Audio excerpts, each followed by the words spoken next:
Las calles alemanas no solo rugen contra un servicio militar, son el escenario donde una generación entera está librando un gran combate contra el capitalismo, aquella donde la máquina de guerra imperialista, agotadas todas las salidas económicas, se vuelve contra sus propios hijos para alimentarse.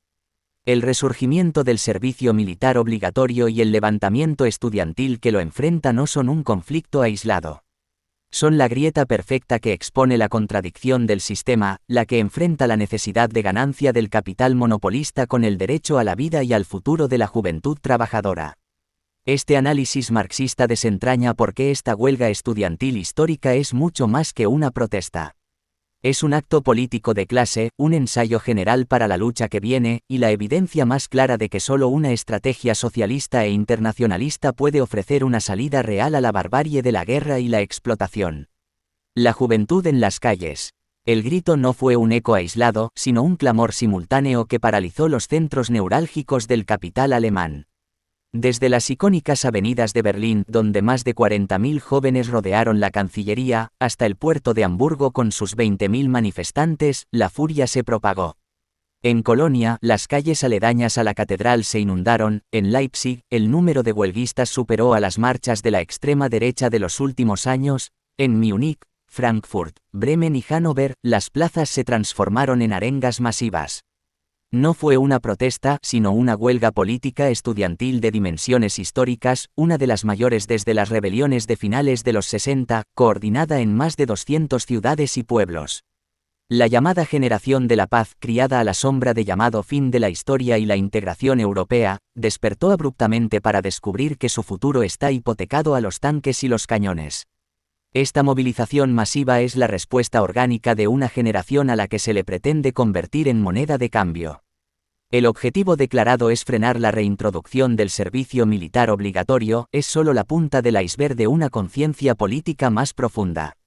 Las consignas coreadas a lo largo del país no hablaban solo de rechazo al uniforme, sino de un análisis de clase instintivo y agudo. No a los millones para la guerra, dinero para la seguridad social. Los ricos quieren la guerra, la juventud quiere el futuro. Y el contundente somos el futuro, y decimos, nunca más la guerra. Estos lemas no surgen del vacío, son la traducción callejera de una realidad material. La misma clase política que aprueba presupuestos récord de 108.200 millones de euros para la Bundeswehr anuncia recortes en educación y encarece el transporte público. El carácter de lucha de clases incipiente se manifiesta en su táctica más poderosa, la huelga escolar masiva. Decenas de miles de estudiantes no solo marcharon, paralizaron sus instituciones educativas, desafiando amenazas de amonestaciones y la retórica belicista de ministros y editoriales. Este paso de la manifestación al paro marca un salto cualitativo, no piden permiso, ejercen su poder de interrupción. Es la misma lógica, en estado embrionario, de una huelga laboral. Y su composición es reveladora, no es la juventud abstracta, sino hijos e hijas de la clase trabajadora y las capas medias empobrecidas, aquellos cuyas familias sentirán directamente el coste de la austeridad y cuyos cuerpos están destinados al frente en los cálculos de los generales. La burguesía alemana y su aparato mediático intentaron deslegitimar el movimiento tachándolo de ingenuo, manipulado o ajeno a la dura realidad geopolítica.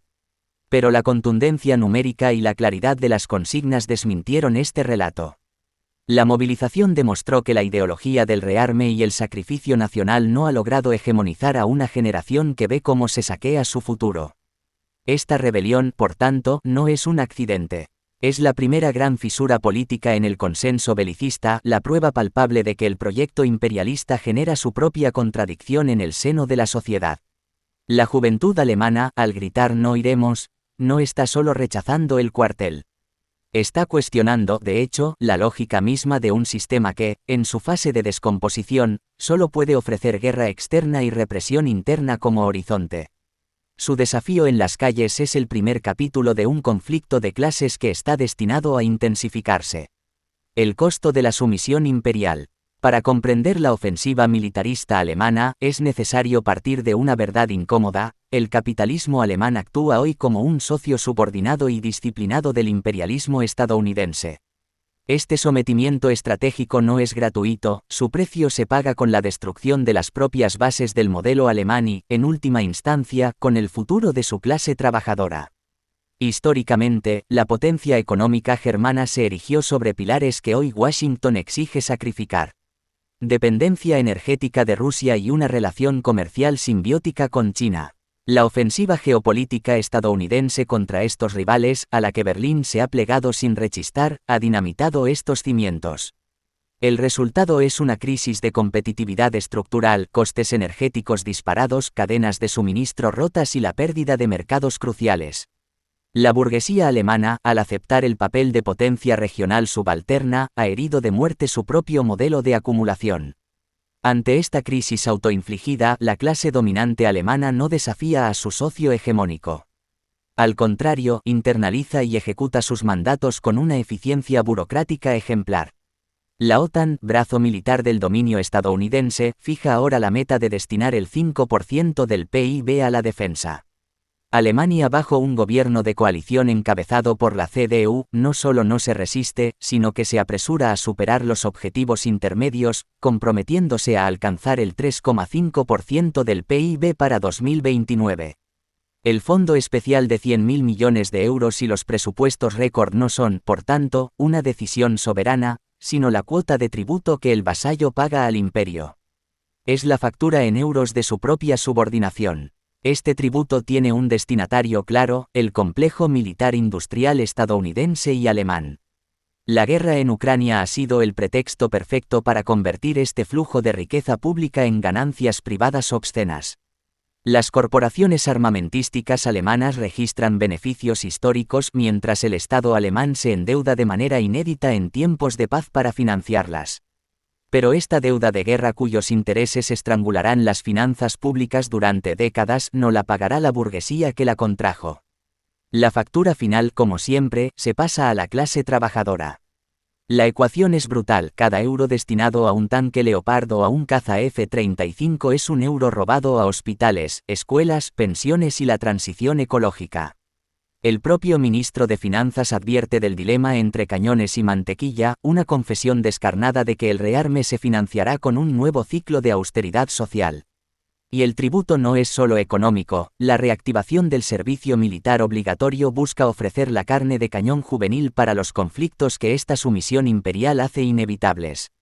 Así, el círculo se cierra. La burguesía alemana, por impotencia y complicidad, se pliega a Washington.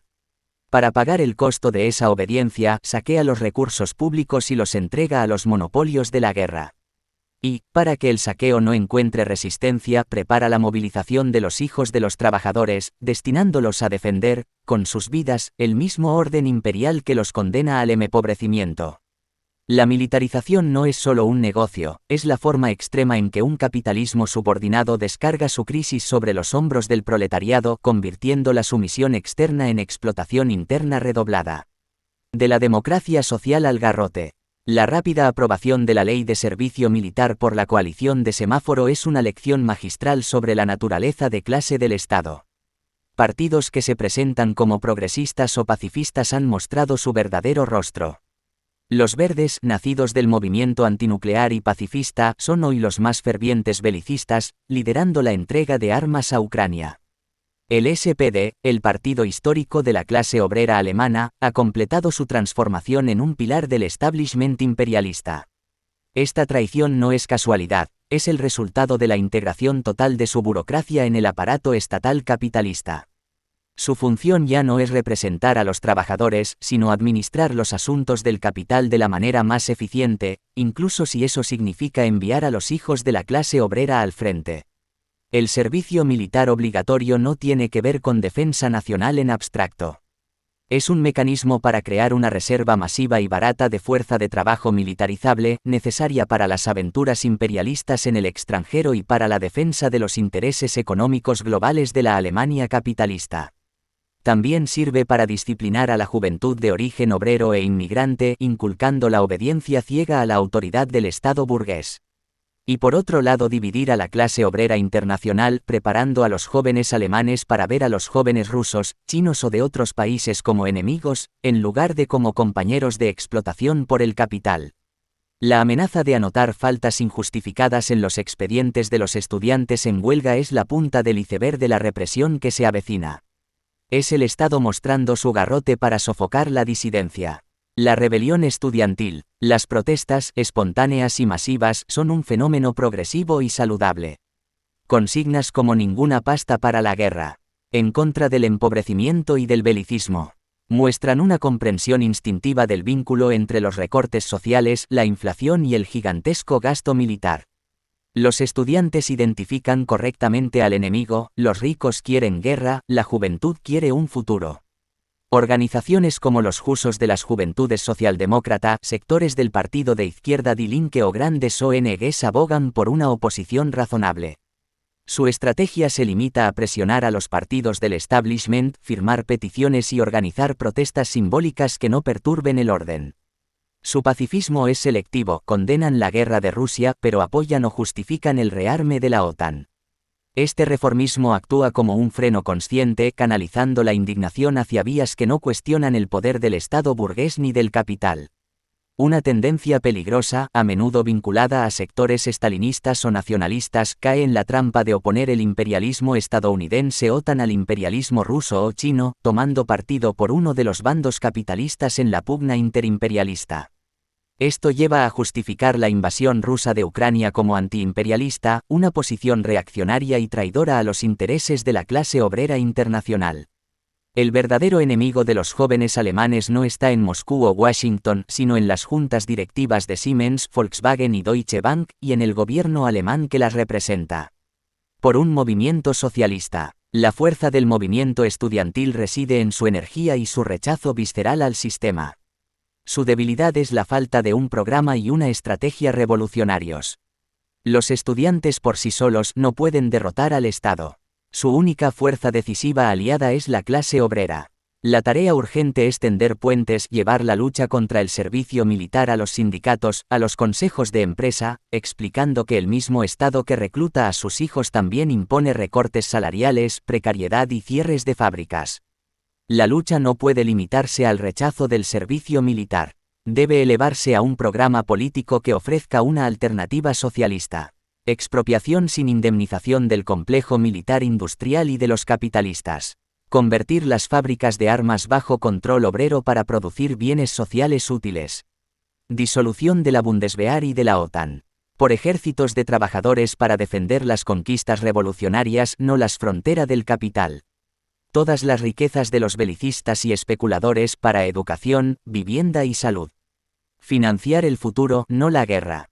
Por una federación de estados socialistas de Europa como parte de una federación socialista mundial.